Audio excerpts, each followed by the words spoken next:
You know what's wild? Most beginner gardeners are messing up their garden before they even plant the first seed. It sounds crazy, but it's true.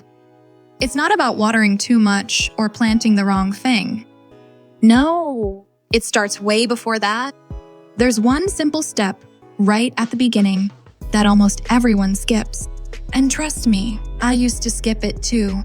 My plants looked fine for a week, and then suddenly, yellow leaves, droopy stems, and dead patches.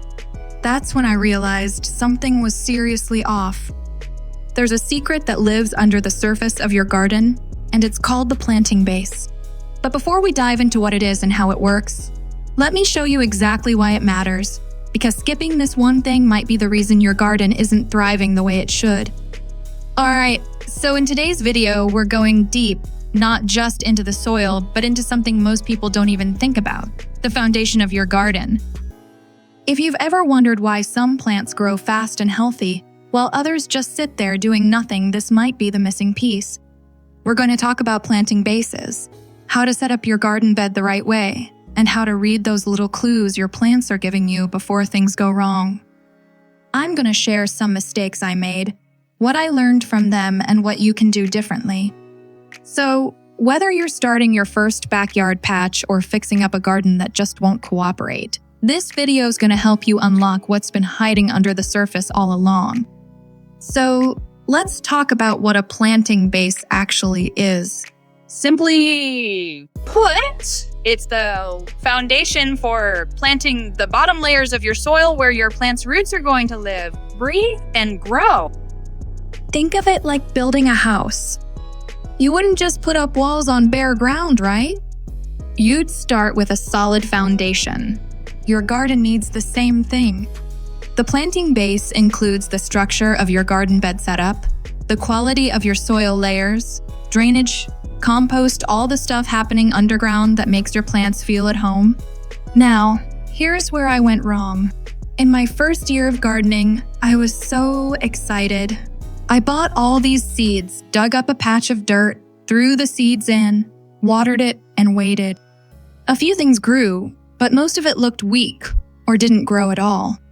I kept asking myself, what am I missing?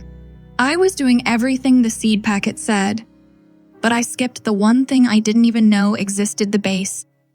Most people think just digging and planting is enough, but it's not. Right there, because this is where most beginners mess up. They focus on what's above the soil, not what's going on underneath.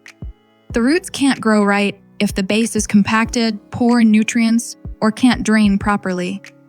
Once I started layering organic compost, loosening the bottom layer, and building a rich, breathable base, everything changed.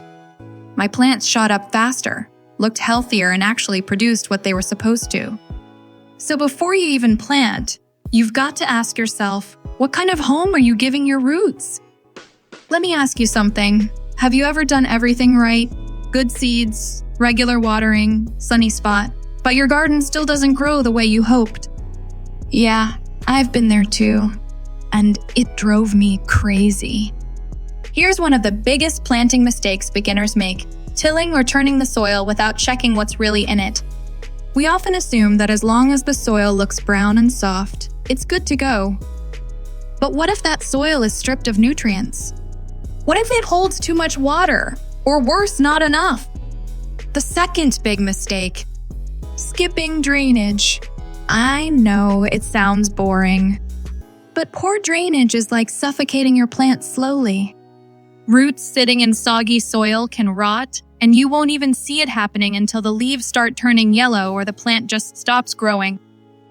If your garden bed setup doesn't allow water to move, you're setting your plants up to fail. And here's another one: planting too deep or too shallow.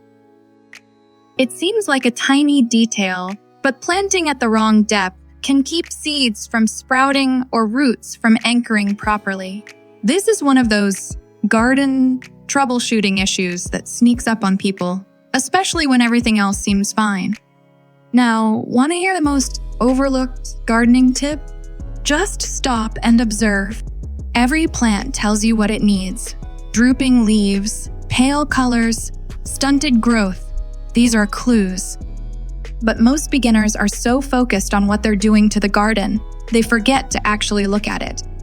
So, before grabbing more tools or adding more water, take a moment and let the garden speak first. Sometimes your plants are screaming for help, but the signs are so subtle, you don't even realize it. Let's play garden detective for a second. You walk outside and notice your tomato plant's leaves are turning yellow? Instantly, you think too much water, right? That's what I thought too. You might think yellow leaves mean watering issues, but here's the real reason, and it's sneaky. It could actually be your soil layer lacking nitrogen. Yellowing from the bottom up. Classic sign. The plant's trying to tell you it's hungry, not drowning. Another tricky one.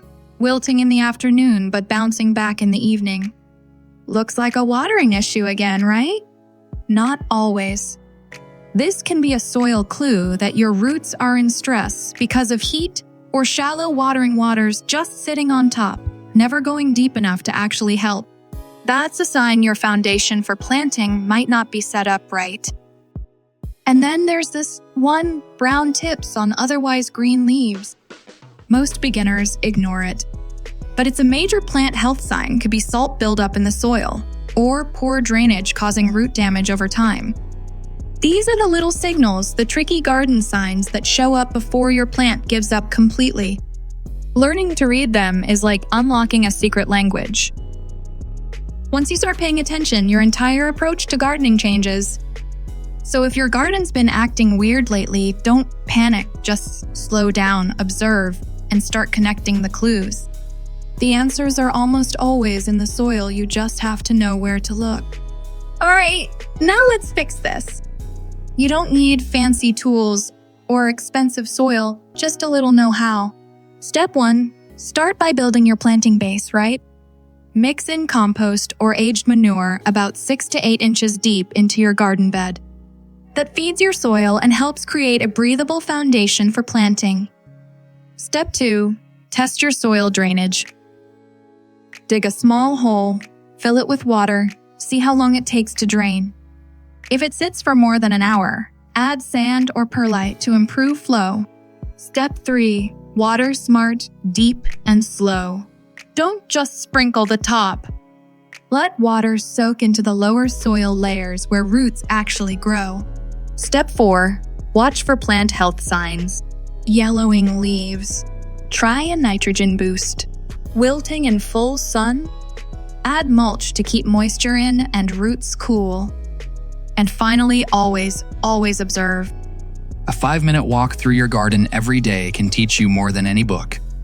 Fixing these small things early on will save your garden from big trouble later. Trust me, once your base is solid, the rest becomes way easier. So that's the story. It all comes down to what's happening beneath the surface. Once I learned how to build a solid planting base and read those early garden clues, everything changed. My plants started thriving, and gardening actually became fun again. Now I want to hear from you. Have you ever had a plant just give up on you and you couldn't figure out why? Drop your story in the comments. Let's learn from each other. And hey, if this helped you out even a little, go ahead and hit that subscribe button. There's a lot more growing to do together.